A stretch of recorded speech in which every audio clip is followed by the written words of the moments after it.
Hey this is Manish Arora once again. काफ़ी लंबे समय बाद आया हूँ फिर से एक और आपका नेक्स्ट वीडियो ट्यूटोरियल लेकर सी प्रोग्रामिंग ट्यूटोरियल्स में। और इस ट्यूटोरियल में हम देखेंगे स्टोरेज क्लास स्पेसिफायर और वेरिएबल्स के डिफरेंट डिफरेंट फॉर्म कि कैसे कहाँ पर कब आप स्टोर करते हो। ऑल्सो इसमें हम देखेंगे बैकस्लैश कैरेक्टर्स वगैरह के बारे में। तो यार स्टोरेज क्लास स्पेसिफायर्स होते क्या हैं उसको जानने के लिए हम थोड़ा सा पिछला रिकैप करते हैं कि पिछले हमने ट्यूटोरियल में देखा था डेटा टाइप्स क्या होते हैं। डेटा टाइप बेसिकली दो चीज़ों को क्लासिफाई करते हैं, पहला बिहेवियर कैसा होगा डेटा का और दूसरा डेटा कितनी स्पेस लेगा मेमोरी में। तो ये दोनों चीज़ हमें डेटा टाइप बताती है।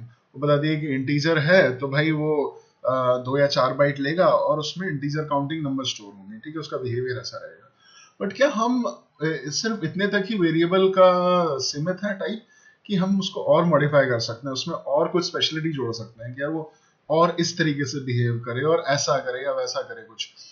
तो उस एक स्पेशलिटी अचीव करने के लिए, ठीक है, आप कुछ कीवर्ड्स होते हैं जिनका आप यूज करते हैं। इंटीजर, डबल, फ्लोट, इनके पहले, डेटा टाइप्स के पहले लिखते हैं आप उनको और उनका बिहेवियर को आप और मॉडिफाई करते हैं।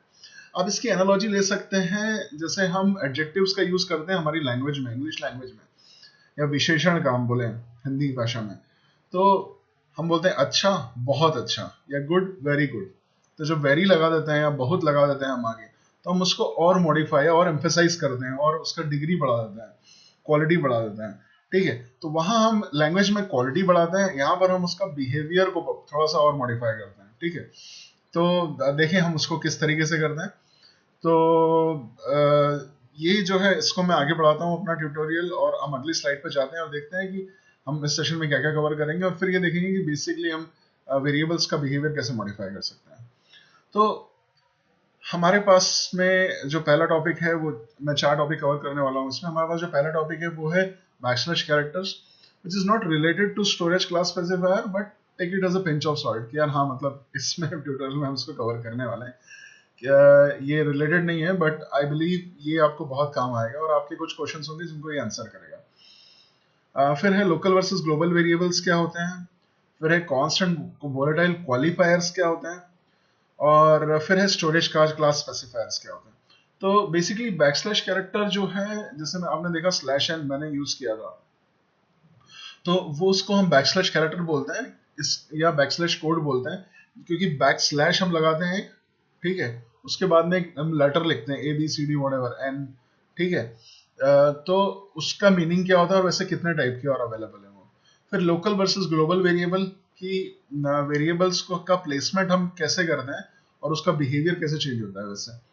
फिर होता है कांस्टेंट वोलेटाइल क्वालिफायर, ठीक है, ये क्वालिफाई करते हैं बेसिकली कि एक वेरिएबल का बिहेवियर को क्वालिफाई करते हैं, ठीक है। तो like you are qualified to do something, ठीक है।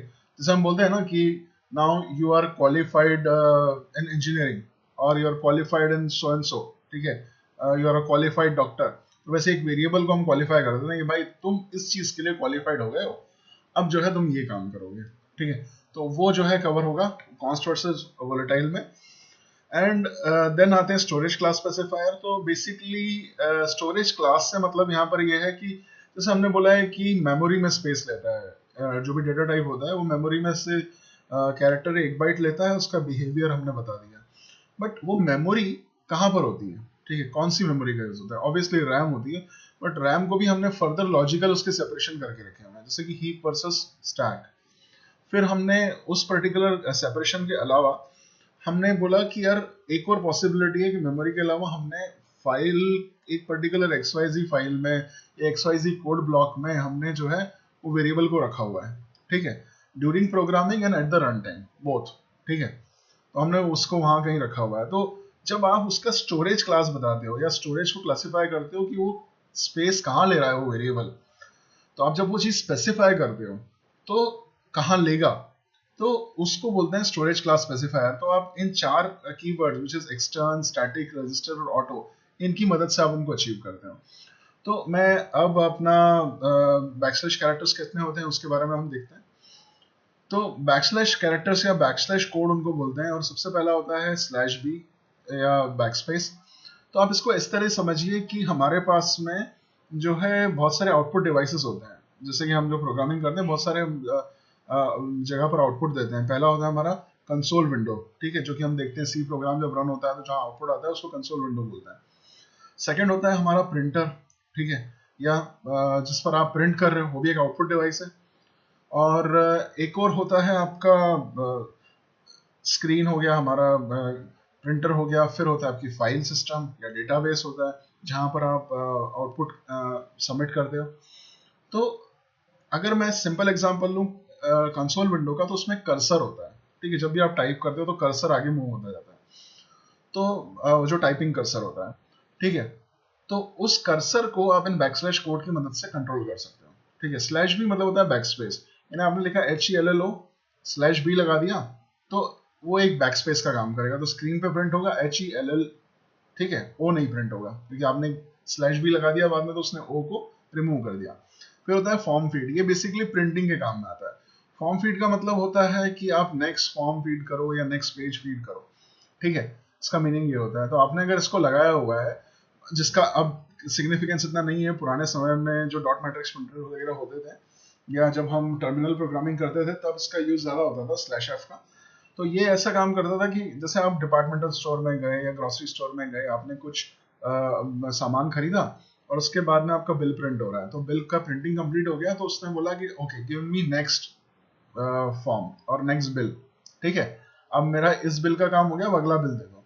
तो एक तरीके से अगला बिल रेडी हो गया, आपने पुराना बिल फाड़ा और जो भी आपके ग्रोसरी स्टोर के जो भी वेंडर है, जो भी बैठा हुआ है वहां पे कैशियर, उसने फाड़ा आपको दिया और आपके पास में बिल आ गया और वो नेक्स्ट बिल रेडी हो गया, ठीक है, वो फीड हो गया अंदर सिस्टम में या नेक्स्ट पेज सिस्टम में फीड हो गया इस तरीके से। फिर होता है कि आपका जो पुराने समय में आपके पास में टाइपराइटर हुआ करता था जिसमें एक बड़ा सा कैरेज हुआ करता था जो कि मूव होता था, आप टाइप करते जाते थे खट खट खट खट खट, और साथ साथ में वो जो है राइट साइड मूव होते जाता था, ठीक है। तो एक बड़ा सा उसको कैरेज बोलते थे जो कि मूव होता था। तो बेसिकली वो क्या होता था कि आपका जो उस कैरेज के ऊपर एक लीवर भी लगा होता था, वो जैसे जैसे वो मूव होता था तो बेसिकली आप उस पर टाइपिंग कंटिन्यू होती जाती थी। तो इसको आप ऐसे समझिए कि उस पर जो लगा हुआ लीवर है, जब आप उसको नीचे की तरफ प्रेस करते थे तो बेसिकली एक लाइन चेंज हो जाती थी, फिर आप उसको पुश करते थे या लेफ्ट की तरफ वापस से, ठीक है, आपने दबाया लीवर को और फिर उसको वापस लेफ्ट की तरफ पुश करा। तो ये बेसिकली होता था न्यू लाइन और कैरेज रिटर्न का कॉम्बिनेशन। न्यू लाइन मीन्स आपने जैसे लीवर पुश करा, वहां का रोटर घूमता था, रोटर घूम के एक लाइन चेंज कर देता था, यानी पेज को ऊपर सरका देता था, और जो है कैरेज रिटर्न फिर से जो टाइपिंग पोजीशन है वो इनिशियल लेफ्ट साइड में मूव कर दिया करता था, ठीक है। तो this is combination of slash n slash r, जो कि आप फाइल सिस्टम वगैरह में जब प्रोग्रामिंग करेंगे तो आपको समझ में आएगा कि स्लैश आर स्लैश एन जो है, जब आप फाइल सेव करते हो सिंपल टेक्स्ट फाइल, तो ये जो है दोनों बहुत काम आते हैं, ठीक है, कि जो कि न्यू लाइन को बताने का काम करता है कि ओके लाइन चेंज हो गई है, ठीक है। नाउ आता है horizontal tab, that is slash T, जिसका काम होता है जो आपके कीबोर्ड पर टैब का एक की आप देख रहे होंगे, तो वो टैब नाम की का सेम काम करता है जो टैब की काम करती है, ठीक है, जो कि कुछ स्पेसेस हॉरिजॉन्टली छोड़ देता है। फिर होता है डबल कोट। अब अगर आप प्रिंटफ देखेंगे, प्रिंटफ स्टेटमेंट, तो उसमें आप डबल कोट से के अंदर लिखते हैं कुछ भी जो भी लिखते हैं, तो उस डबल कोट के अंदर लिखने के बाद आप जो भी उसके अंदर लिखेंगे वो स्क्रीन पे प्रिंट होता है। लेकिन मान लीजिए आपको डबल कोड ही स्क्रीन पे प्रिंट करना है, तो आप दो डबल कोड के बीच में हमने एक डबल कोड लिख दिया, तो उसका मीनिंग वैसा लगेगा कि ओके पहला वाला शुरू हुआ, ये खत्म हो गया, और ये तीसरा डबल कोड क्या है कुछ समझ में ही नहीं आ रहा है। ओके, तो वहां पर उसको डिफरेंशिएट करने के लिए कि स्क्रीन पे क्या जा रहा है और प्रोग्राम का हिस्सा क्या है, ठीक है, उसके लिए हम लगाते हैं स्लैश डबल कोड या बैकस्लैश डबल कोड। उसका मीनिंग होता है कि backslash double quote is a part of string which should be printed on the screen, ठीक है, जो स्क्रीन पे प्रिंट होगी। Similarly single code slash single code. फिर एक होता है नल कैरेक्टर, इसका जो इस्तेमाल होता है स्लैश जीरो या नल कैरेक्टर का, वो ये होता है कि वो स्ट्रिंग को टर्मिनेट करता है, जो कि हम आगे जब स्ट्रिंग्स पढ़ेंगे या स्ट्रिंग के बारे में देखेंगे तो आपको पता पड़ेगा कि नल कैरेक्टर का इंपॉर्टेंस क्या है, ठीक है। अभी बस समझ लीजिए कि नल कैरेक्टर होता है जो कि डिलिमिटर का काम करता है, कोई भी स्ट्रिंग का अंत बताता है। स्ट्रिंग मतलब कि आपने जैसे कुछ भी लेटर्स लिखे, कुछ भी सेंटेंस लिखा, उस सेंटेंस का एंड बता देता है वो, ठीक है।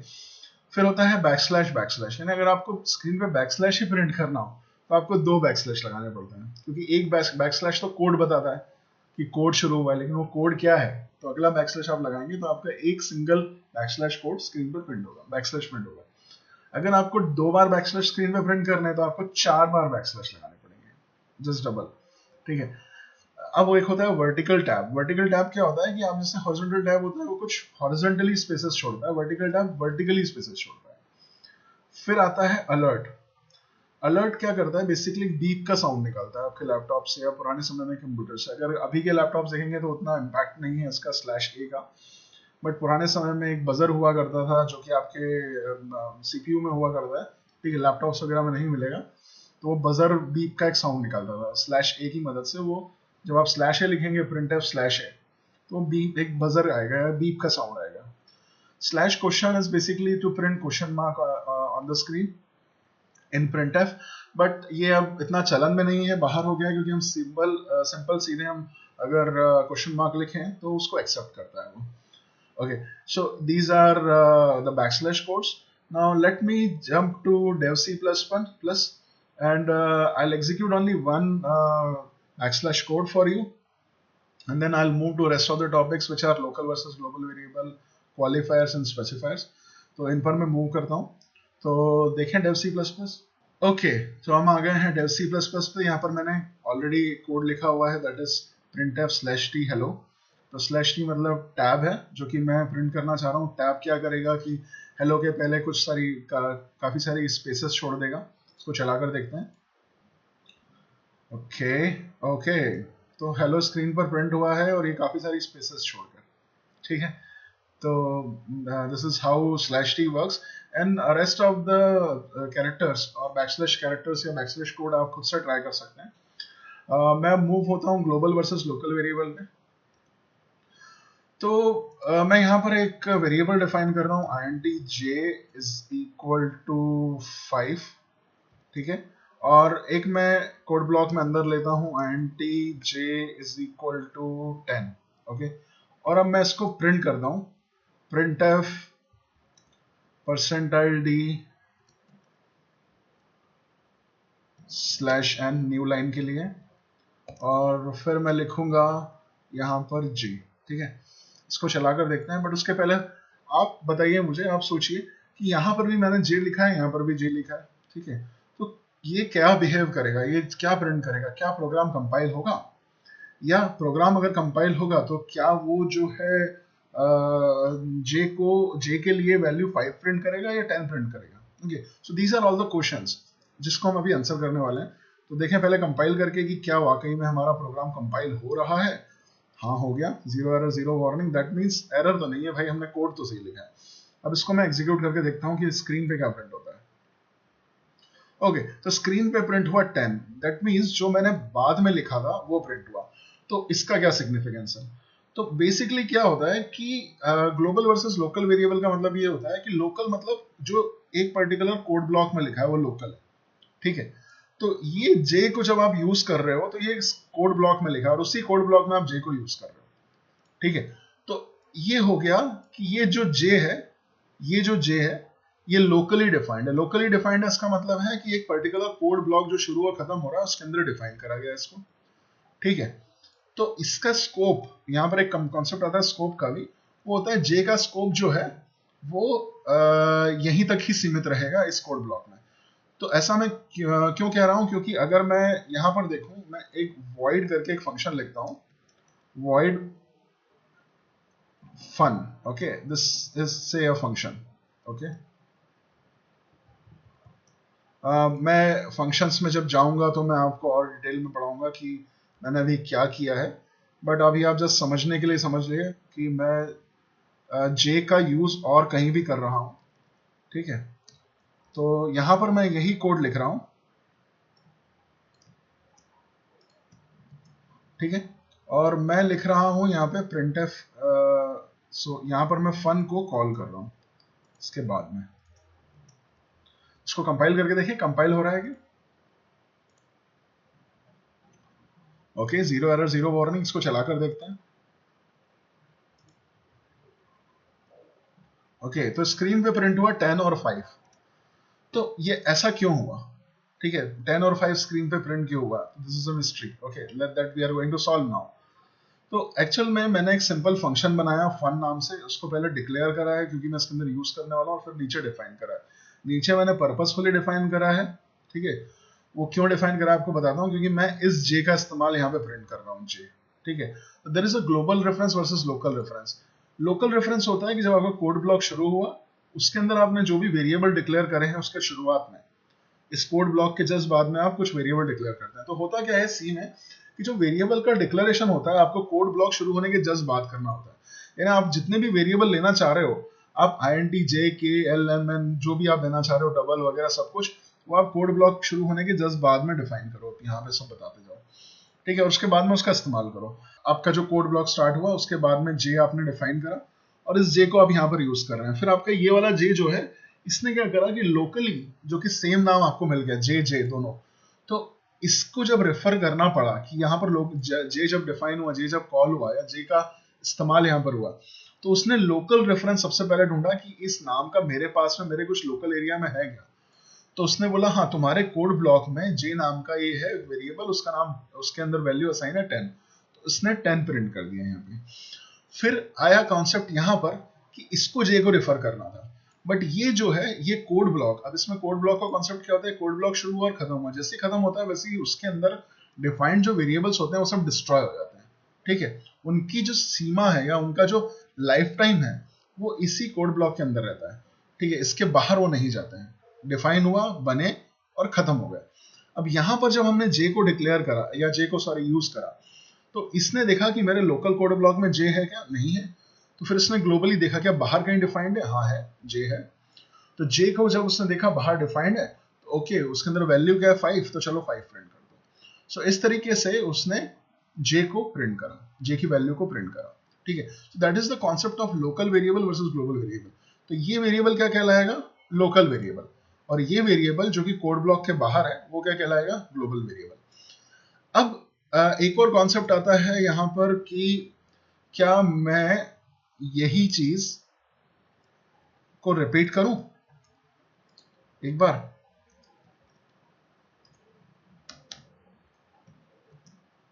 और यहां पर मैं इसकी वैल्यू असाइन कर रहा हूं 15, ठीक है। और अब इसको चला कर देखें,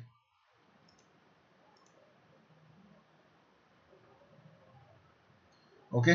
सो हमारा वैल्यू क्या प्रिंट हुई, पहले प्रिंट हुआ 10, फिर 15, फिर 5, ओके। इसको समझे क्या हुआ। तो ये जो इसका लोकल वेरिएबल है, इसके लिए लोकल वो क्या है, जे, जिसको इसने सबसे पहले जो उसको मिला, जो इसके लोकल कोड ब्लॉक में है, तो इसने 10 प्रिंट करा।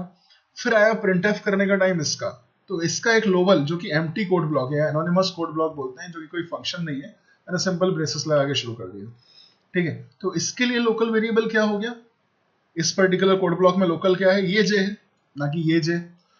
इस पर्टिकुलर कोड के लिए ये वाला वेरिएबल ग्लोबल वेरिएबल है, ठीक है, और ये वाला वेरिएबल भी ग्लोबल वेरिएबल है, ठीक है, बट इमीडिएट ग्लोबल ये वाला वेरिएबल है, ठीक है। तो अगर मैं जे यहां पर डिफाइन नहीं करता तो ये इसी जे को लेता, ठीक है। So this is how local versus global variable concept works, okay. तो अब हम आते हैं हमारे दूसरे कॉन्सेप्ट पे, विच इज क्वालिफायर्स, ठीक है। कॉन्स्ट वर्सेस वोलेटाइल क्वालिफायर्स क्या होता है उसको देखें, ओके। सो अब देखते हैं हम कि क्वालिफायर्स, कॉन्स्ट क्वालिफायर कैसे काम करते हैं। क्वालिफायर जैसे कि हमने बताया था कि क्वालिफाई कर देता है वेरिएबल को, तो उसको समझने के लिए पहले एक छोटा सा प्रोग्राम लिखते हैं, जिसमें मैं ले रहा हूँ INT j is equal to 10, और मैं कर रहा हूं उसको प्रिंट एफ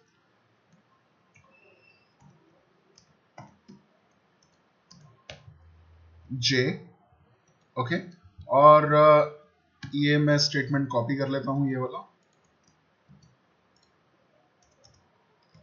और मैं यहां पर जे की वैल्यू चेंज करके कर देता हूं 20, ठीक है। इसको चला के देखते हैं कि हमारे पास में आउटपुट क्या आ रहा है, ओके। सो हमारे पास में आउटपुट आया 10 और 20। क्यों आया, क्योंकि हमने पहले जे में 10 असाइन करा, फिर हमने जे को चेंज करके कर दिया 20, और उसके हमने 20 प्रिंट कर दिया, ठीक है। तो यहाँ भी जे प्रिंट हो रहा है, यहाँ भी जे प्रिंट हो रहा है, बट अभी यहाँ पर वैल्यू 10 है, यहाँ पे 20 है, तो इसलिए 10 और 20 आ गए, हमने उसको अपडेट कर दिया। अब मैं यहाँ पर एक छोटा सा चेंज करूंगा, INT के आगे मैं लिख रहा हूँ कॉन्स्ट, ओके। अब इसको मैं कंपाइल करके देखूं, वेरी नाइस। तो यहां पर इस लाइन पर उसने मुझे एरर दे दी और मुझे एरर में बोल रहा है assignment of read only variable J. That means कि यहां पर जे को जब मैंने कॉन्स्ट लिखा, दैट मीन्स मैंने जे को क्वालिफाई कर दिया कि you are qualified to be read only. ठीक है, कॉन्स्ट मतलब आप कांस्टेंट वेरिएबल हो गए हो। दैट मीन्स जब मैंने आपको डिफाइन करा है, ठीक है, जिस मोमेंट मैंने आपके बारे में लिखा, मैंने आपको बताया कि जे नाम का एक इंटीजर है, उसी मोमेंट मेरे को आपके अंदर एक वैल्यू असाइन करनी पड़ेगी जो कि मैंने असाइन करी।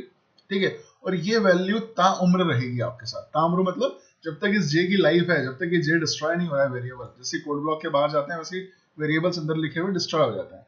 तो जब तक मैं कोड ब्लॉक के बाहर नहीं गया, और जैसे ही बाहर गया वैसे ही जे डिस्ट्रॉय हो गया।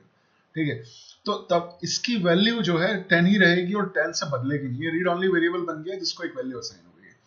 तो कॉन्स्ट ने क्या करा, इस जे को क्वालिफाई कर दिया रीड ओनली के फॉर्म में। इसके अलावा एक कॉन्सेप्ट और होता है क्वालिफायर का, वो होता है वोलेटाइल। ठीक है, तो वोलेटाइल का इस्तेमाल कहां पर होता है, क्यों होता है, तो इस प्रोग्राम में अगर मैं आपको दिखाऊंगा, अभी आपको उतना समझ में नहीं आएगा और यहां पर मैं उसको प्रूव भी नहीं कर पाऊंगा इतने आसानी से कि वोलेटाइल का इस्तेमाल क्या है। बट लेटर ऑन जब भी आप थ्रेड प्रोग्रामिंग करेंगे तो थ्रेड प्रोग्रामिंग में आपको समझ में आएगा सी में कि वोलेटाइल का क्या यूज है। तो बेसिकली क्या होता है कि इसको इस तरीके से लीजिए, आप इस तरीके से समझिए कि आपका जो जे में अभी मैंने 10 असाइन करा है। ठीक है, अभी मैंने वोलेटाइल ना लिखा, मान लीजिए मैंने यहाँ पर 10 असाइन कर दिया। ठीक है, और मैं यहां पर एक कंपैरिजन कर रहा हूं, यहां पे मैं लिख रहा हूं if j is equal to 10 then do something. ठीक है, तो प्रिंट दिस और एग्जीक्यूट दिस कोड। तो ये इफ एल्स में समझ में आएगा आपको, इफ एल्स के साथ में थोड़ा सा ज्यादा क्लैरिटी होती है, और इफ एल्स के बारे में मैं आगे बताऊंगा आपको कि इफ एल्स ब्लॉक्स क्या होते हैं। और एग्जीक्यूट दिस,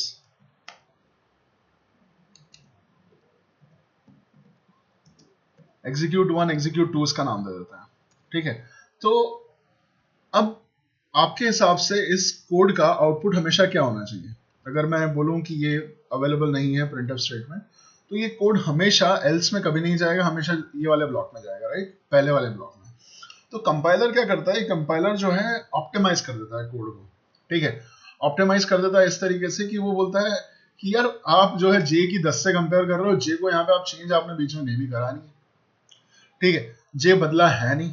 ठीक है, और जे जब बदला नहीं है तो बार बार यही कोड एग्जीक्यूट होगा, मैं फालतू अपने अंदर इसका कोड रखूं ही क्यों इतना, जब मैं मशीन कोड में कन्वर्ट करूंगा तो ऑप्टिमाइज कर देता है कंपाइलर, इतना स्मार्ट होता है। बट क्या होता है कई सिनारियों में, मैंने यहां पर ले लिया, यहां पर मैंने एक फंक्शन कॉल करा फन नाम से, और उसके अंदर मैंने इसका एड्रेस पास कर दिया जे का।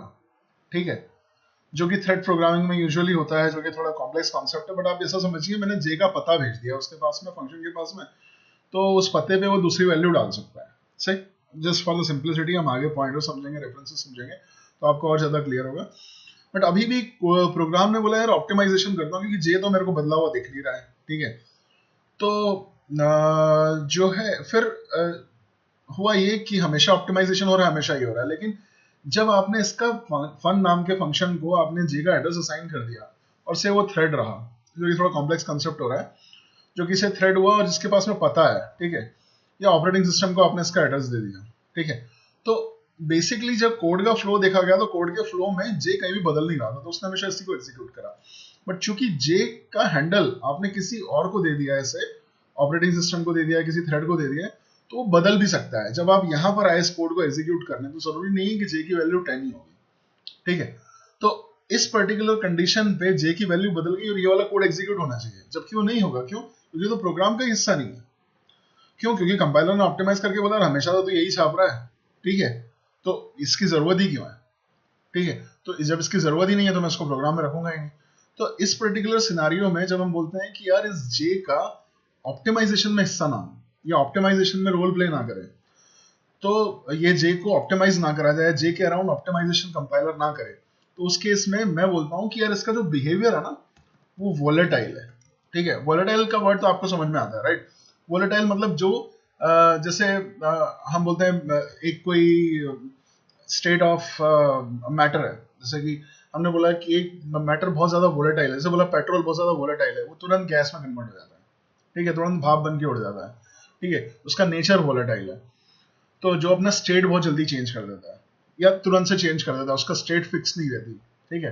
तो इसी को हम बोलते हैं कि हमने बोल दिया कि जे जो है ना उसकी स्टेट फिक्स नहीं है, उसका जो अंदर वैल्यू होल्ड कर रहा है ना, वो जरूरी नहीं कि अभी 10 है तो आगे भी 10 ही होगी, ठीक है, जिसकी वैल्यू कोई भी बदल सकता है, बाहर से भी बदली जा सकती है, इस प्रोग्राम के बाहर से भी। तो अगर ऐसा कुछ आप प्रोग्रामिंग कर रहे हैं, ऐसा कुछ कर रहे हैं, तो उस केस में आप जे को बोलते हैं वोलेटाइल। उस केस में क्या होता है कि कंपाइलर उसका ऑप्टिमाइजेशन नहीं करता है, उस पर्टिकुलर कोड का ऑप्टिमाइजेशन नहीं करता है, और वो इस ब्लॉक को भी अपने पास रखेगा, ठीक है। समझ में आपको वोलेटाइल क्या होता है? ओके, तो अब हम आगे बढ़ते हैं, which are storage class specifiers. तो वो क्या थे? तो वो थे एक्सटर्न, ठीक है, फिर था हमारा वो स्टैटिक, फिर था रजिस्टर, और था ऑटो। तो ऑटो सबसे पहले मैं कवर कर लेता हूं क्योंकि वो मैं कवर नहीं करने वाला हूं। ओके, तो ऑटो का मतलब होता है लोकल वेरिएबल। जैसे आपको याद होगा, मैंने अभी कुछ देर पहले मैंने लिखा था बाहर int j, और मैंने इसके अंदर भी int j यहां पे लिख दिया था। तो इसको लिखने का, अंदर लिखने का एक और तरीका होता है, वो होता है आप इसका आगे लिख दो auto. Auto means that's an automatic variable और अ लोकल वेरिएबल, ठीक है। इसका मतलब ये है कि जब भी आप लोकल वेरिएबल बनाते हो तो उसके आगे ऑटो लिख देते हो, ये बताने के लिए कि वेरिएबल जो है लोकल वेरिएबल है। इसका प्रोग्रामिंग लैंग्वेज अब सी में उसका उतना ज्यादा स्कोप नहीं रहा है, कंपाइलर इतना स्मार्ट हो गया है कि ऑटो लिखे बगैर भी अपना काम कर लेता है। Okay, but what is extern and what is static and what's register? तो उल्टा चलते हैं थोड़ा सा, पहले रजिस्टर बताता हूँ, फिर एक्सटर्न बताऊंगा, और सबसे आखिरी में स्टैटिक।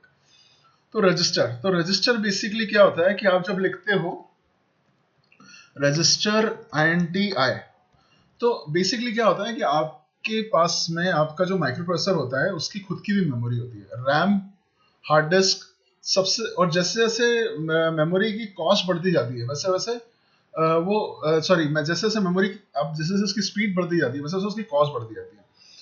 जैसे सबसे फास्ट होती है रैम, एक्सेस करना डेटा रैम से, उससे स्लो होता है हार्ड डिस्क से डेटा रीड करना, ठीक है। और सबसे ज्यादा फास्ट जो होता है वो होता है कि माइक्रो प्रोसेसर के अंदर ही लोकल कैशेज होती हैं उसकी, ठीक है, लोकल मेमोरी होती है, माइक्रो प्रोसेसर के अंदर ही होती है, ठीक है, उसको हम बोलते हैं रजिस्टर्स, ठीक है।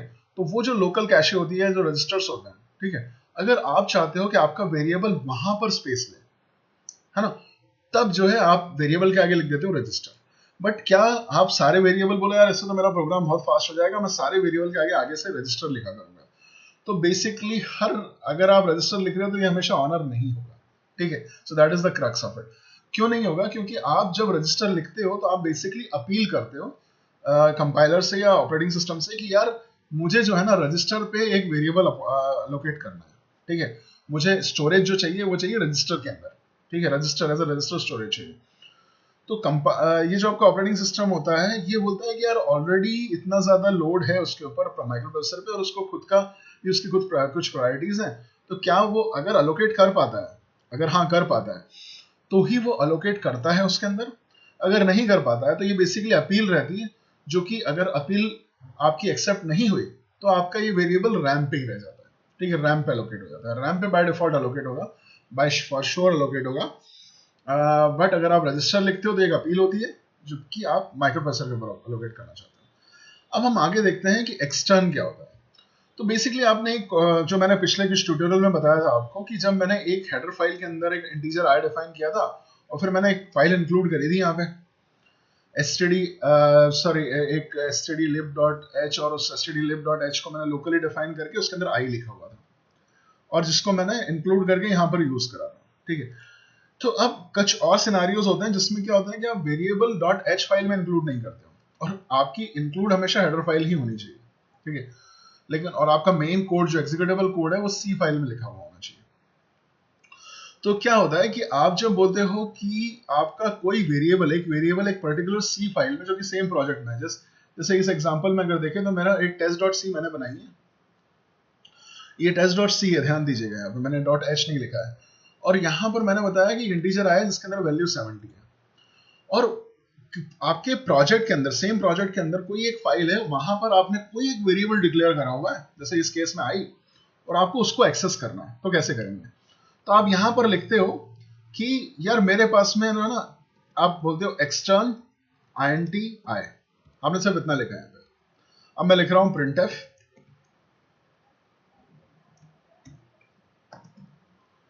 और /n by default next line के लिए, और यहां पे मैंने लिख दिया i सेमीकोलन। तो क्या ये कोड कंपाइल होगा? पहले देखें। Okay, no error no warning. अब मैं इसको चला के देखता हूं और फिर समझेंगे। ओके, इसने 70 प्रिंट करा स्क्रीन के ऊपर, ठीक है। तो इस C फाइल में यहां पर मैंने int i 70 लिखा हुआ था, और जबकि मैंने यहां पर कहीं पर भी नहीं लिखा हुआ है कि test.c को मैं इंक्लूड कर रहा हूं और व्हाटएवर। यहां पर मैंने जब एक्सटर्न लिखा यहां पे, तो इसका मतलब मैंने बताया कि मेरे प्रोजेक्ट में, इस पर्टिकुलर प्रोजेक्ट में कोई एक कोड फाइल है, हेडर फाइल नहीं है, ठीक है। कोई एक कोड फाइल है .c नाम से, उसके अंदर जो है एक इंटीजर i डिफाइंड है, ठीक है, उसको मैंने डिफाइन करके रखा हुआ है। तो वहां पर डिफाइंड है, उसको मैं यहां पर इस पर्टिकुलर ब्लॉक में इस्तेमाल करूंगा, ठीक है, या करूंगी। ओके, सो अगर आपको वैसा कुछ करना है तो आप इसके आगे लिखते हो extern, that means it is an external variable. ये हमारा वेरिएबल नहीं है, हमारी ओनरशिप नहीं है। जब आप हेडर फाइल में अपना कोड लिखते हो तो बेसिकली आपकी ओनरशिप हो जाती है उस वेरिएबल के ऊपर। जबकि आप जब एक्सटर्न आई लिखते हो, यहाँ पे एक्सटर्न int i लिखा आपने, अब बताया कि ये इसकी ओनरशिप वेरिएबल की किसी दूसरी फाइल के पास में है, बट हम उसको इस्तेमाल करेंगे यहाँ पे। That is an external variable but we are going to use it, ठीक है। तो ये बेसिकली दो फाइलों में कम्युनिकेशन का काम करता है, एक तरीके से आप समझिए। तो आपको अगर मान लीजिए ये जो फाइल एग्जीक्यूट हो रही है, या इस फाइल में जो फंक्शन एग्जीक्यूट हो रहा है, तो आपको उसके अंदर कोई वेरिएबल के थ्रू मैसेजिंग करनी है उस फाइल से इस फाइल में, तो आप बेसिकली एक्सटर्न int i इस तरीके से लिख के आप उसको कर सकते हैं, ठीक है। अब एक कॉन्सेप्ट आता है स्टैटिक का। तो स्टैटिक वेरिएबल्स वो होते हैं जिनका हम जिनको समझने के लिए एक बेटर एग्जांपल है कि मैं यहां पर एक फंक्शन लिखता हूं, void fun, ठीक है, और इसके अंदर मैंने लिखा है int i is equal to, sorry variable का नाम चेंज कर देता हूं, int j is equal to से 30। ओके, अब मैं यहां पर कर रहा हूं printf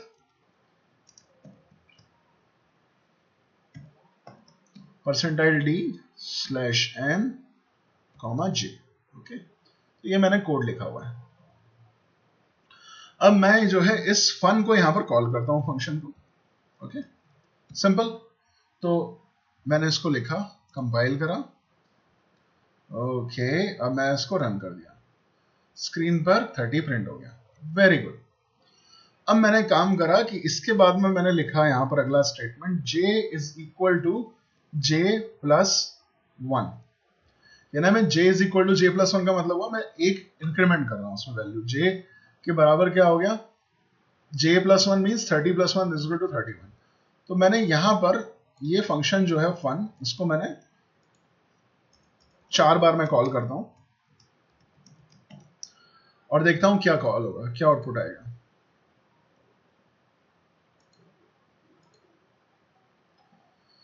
ओके, तो 4 बार 30 प्रिंट हुआ है, 30 30 30 30, और जबकि इंक्रीमेंट हुआ है तो वो इंक्रीमेंट अप्लीकेबल नहीं हुआ है। ओके, तो यहां पर क्या हुआ बेसिकली कि मैंने आपको जैसे बताया, जब भी आप वेरिएबल लोकल कोड ब्लॉक में इंप्लीमेंट करेंगे तो वो लोकल स्टैक पे जाता है, जिसको स्टैक और हीप का कॉन्सेप्ट बाद में समझेंगे, बट अब आप ऐसे समझिए कि कोड ब्लॉक से बाहर आप जैसे ही निकले तो वो ये जो इंटीजर वेरिएबल है डिस्ट्रॉय हो जाता है, मैंने आपको बोला। फिर आपने यहाँ पर j is equal to j plus 1 कर भी दिया तो भी वो बचा नहीं रहा। जैसे ही आप कोड ब्लॉक के अंदर वापस आए यहाँ पे, तो j में फिर से 30 असाइन हुआ, फिर आपने प्रिंट करा, फिर वो बड़ा और फिर डिस्ट्रॉय हो गया। जैसे जैसे बार बार बाहर निकलना डिस्ट्रॉय हो रहा है तो बार बार नया बन रहा है वो, ठीक है।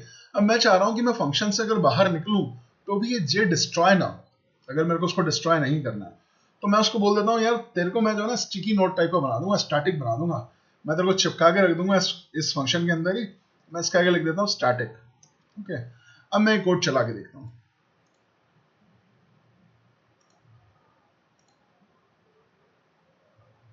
नाइस, सिर्फ एक स्टेटमेंट मैंने स्टैटिक लिखा, उसके बाद में ये क्या आ गया, 30 31 32 33, ठीक है। तो ये ऐसा क्यों हुआ? तो बेसिकली आपने देखा वो कोड के बाहर भी निकला ना तो डिस्ट्रॉय नहीं हुआ। दैट मीन्स मैंने उसको बोला है कि तू भाई तू जाएगा हीप पे, तू लोकल स्टैक पे, लोकल पार्ट नहीं बनेगा तू इसका, ठीक है। तेरा इस्तेमाल लोकल ही हो सकता है। मैंने बताया जे को, चूंकि तेरा स्कोप जो है कोड ब्लॉक से कोड ब्लॉक में ही है, तो मैं जे को अगर बाहर कहीं लिखूंगा तो जे एक्सेसिबल नहीं रहेगा इस कोड के बाहर। लेकिन जैसे ही आप इस कोड में आओगे, इस कोड ब्लॉक के अंदर आओगे, तो आपको जे का जो स्वरूप मिलेगा ना वो वही मिलेगा जो आप छोड़ के गए थे। तो जैसे ही आप बार बार फंक्शन कॉल करोगे तो आप छोड़ के क्या गए थे, पहली बार आप 30 था, आपने बढ़ा के उसको 31 कर दिया, 31, और 31 को आप छोड़ के गए। तो वापस जब अंदर आए तो वो फिर से इनिशियलाइज नहीं होगा यहाँ पे, ठीक है, क्योंकि वो एक बार इनिशियलाइज हो चुका है। तो यहाँ पर 31 प्रिंट हुआ, फिर मैं बाहर गया, फिर अंदर आया, क्योंकि स्टैटिक एक बार इनिशियलाइज हो चुका है, और 32, फिर 33, इस तरीके से उसने स्क्रीन पर प्रिंट करा। ओके, तो ये बेसिकली क्या हुआ कि एक्सटर्न बताता है कि वो किसी दूसरी कोड फाइल में लिखा हुआ है वेरिएबल। स्टैटिक बताता है कि वेरिएबल को होल्ड करके रखो या स्टैटिक मेमोरी पे रखो, उसको डिस्ट्रॉय ना करो। रजिस्टर बताता है कि सीपीयू पे एलोकेट करो मेमोरी, या अपील करता है। और ऑटो बताता है हमें कि ये लोकल वेरिएबल है जिसका हमें कोई इस्तेमाल नहीं। तो these are called storage class specifiers. Okay, so that's it for this particular tutorial. और नेक्स्ट ट्यूटोरियल में हम समझेंगे ऑपरेटर्स के बारे में, which will be very interesting, जिसमें आप कई तरीके के ऑपरेटर्स के बारे में समझेंगे जो कि हम यहाँ पर यूज करते हैं, whether take it as mathematical or otherwise. So we'll see in next tutorial. Till that time, tune in and stay with me. आप थोड़ा प्रैक्टिस कीजिए, और अगर कुछ क्वेश्चंस वगैरह हैं आपके तो फेसबुक पेज लाइक कीजिए, दैट इज facebook.com/quizzes.co। और अगर आपके कुछ भी क्वेश्चंस हैं उस पर आप मुझे पूछ सकते हैं। Thank you guys.